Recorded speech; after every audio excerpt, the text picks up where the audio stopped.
Hi, Vicki Vidalia.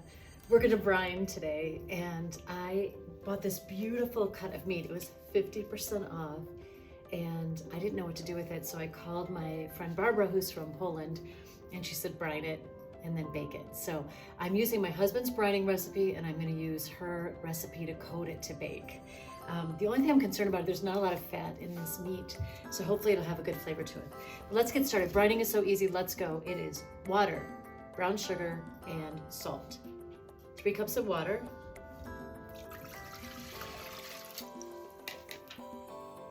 1/4 cup of salt. And this is for a small roast or loin or whatever you're using. If you have a larger one, then you can just double the recipe. And then brown sugar. And then we are going to bring this to a boil, and then we're gonna add the rest of our ingredients, and then we're gonna simmer it for 5 minutes, and then we're gonna put this in it, and that's it.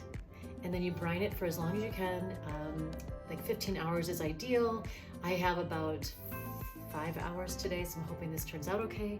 I'm sure it will. So that's it. So I'll be back in, as soon as it boils and we're ready, I will be back to put the rest of the ingredients in, and that's how easy it is to brine. So, woohoo! All right, see you in about 5. Hi, welcome back. Okay, it just came to a boil, so I've reduced it to simmer, and I'm going to add 1 bay leaf,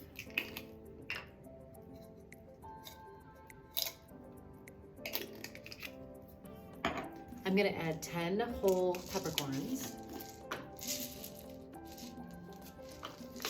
or 11, or 12, I don't even know what that was.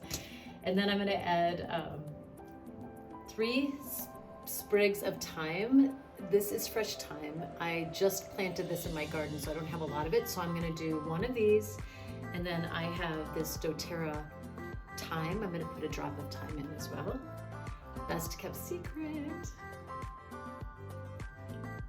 There we go. Oops, that was 2. Whoa. And then I'm gonna do 2 sprigs of rosemary. And since these are shorter, because I just started planting this in my garden, I'm gonna do 4. And then that's it. So I'm gonna simmer this for 5 minutes, and then we're gonna cool it down, put our pork in there, and that's it for brine. So I'll see you when this is ready to do the next step. Okay, the brine has cooled down. So it had simmered for 5 minutes, and now I'm gonna go ahead and put my veal ham. So I'm just gonna put it in a Ziploc bag. I'm gonna pour the brine over, and then I'm gonna put it in the refrigerator for as long as I can until I cook it up. But if you can, ideally like 12 to 15 hours is perfect. Or longer, doesn't matter. So I'm gonna pour that in.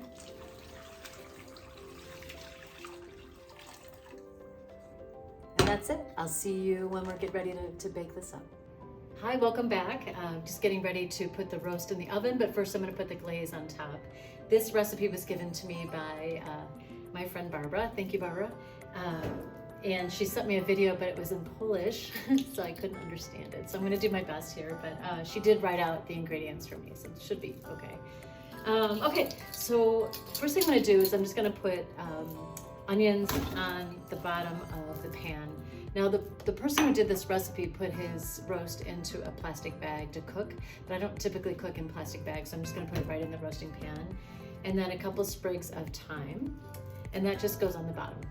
And then I'm gonna go ahead and glaze my veal ham boneless, and I'm gonna do 2 teaspoons of honey. I'm gonna do 2 teaspoons of mustard. I really love this English Coleman's mustard. And I'm gonna do 1 teaspoon of tomato paste. I'm gonna do 1/2 teaspoon of paprika. 1/2 teaspoon of crushed, I think he meant red pepper, I'm not positive, so hopefully this is the right thing, but it wasn't crushed, so I just took it in the mortar and crushed it up.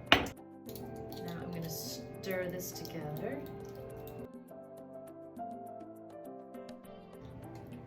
It just makes a really nice paste. And then I'm gonna go ahead and put this on top.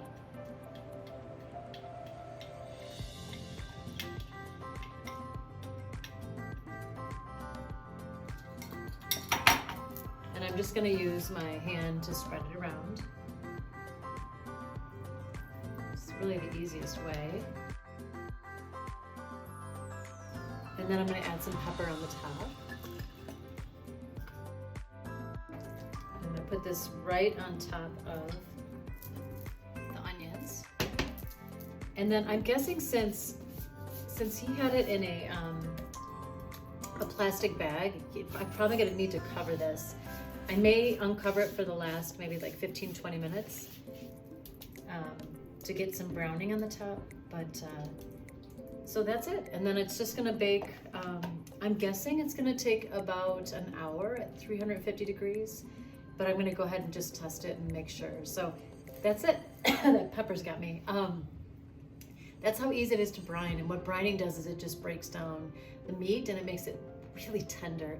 And then I think this sauce is just going to add a ton of flavor to it. So I'm going to wash my hands and then put it in the oven, and I'll see you in about an hour. Hi, welcome back. It's been about 35 minutes, maybe 40, and I'm a little concerned that the meat's not a huge cut of meat. So I'm going to go ahead and take it out and check the temperature. I want it to be about 150, and I have this handy dandy little sharper image thermometer, so I'm just going to check it.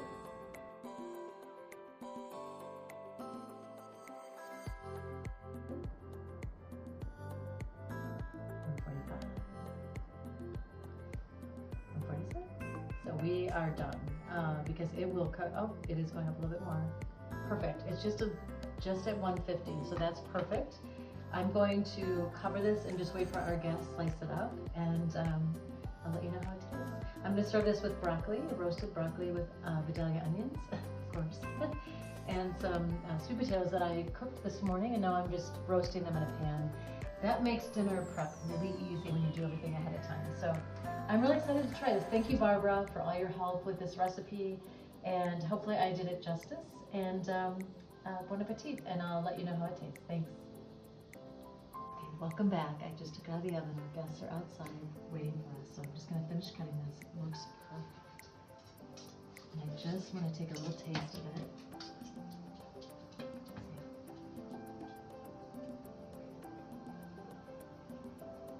It's really good.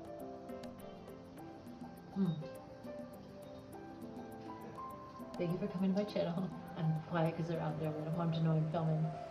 If you like what you see, subscribe, comment. I'll always get back to you. And I'll take a picture at the table once we sit down. So, bon appetit.